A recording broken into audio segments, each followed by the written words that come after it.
നമുക്ക് തയ്യാറാക്കാം. കുട്ടികളും മുതിർന്നവരും ഒരേപോലെ ഇഷ്ടപ്പെടുന്ന ഒരു നാടൻ ബ്രേക്ക്ഫാസ്റ്റ്.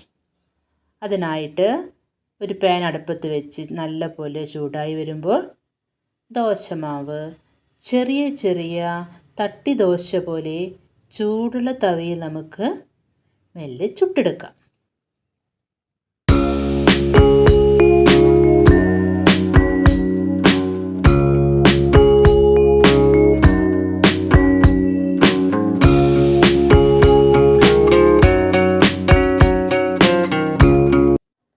കുറച്ച് നെയ്യൊഴിച്ച് ഓരോ ദോശയിലും നെയ്യ് നല്ലപോലെ പുരട്ടുക.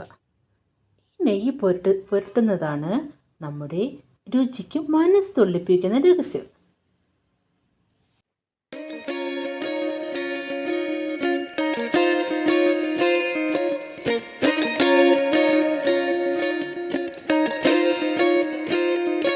അതിനുശേഷം നമുക്ക് ദോശയുടെ മേൽ സോസ് മുകളിൽ പകരാം. സോസ് പുരട്ടി കഴിഞ്ഞാൽ 2 തട്ടി ദോശ ഒരുമിച്ച് ചേർത്താൽ നമ്മുടെ ഈ സ്നാക്സ് റെഡി.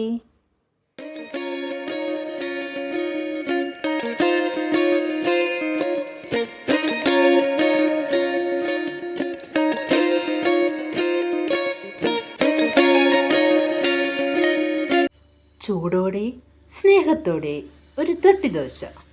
നിങ്ങളുടെ ഹൃദയം നിറയും, ഒപ്പം വയറ് നിറയും. ഇതിഷ്ടമായ ലൈക്ക് ചെയ്യാനും സബ്സ്ക്രൈബ് ചെയ്യാനും മറക്കരുതേ. Okay, by.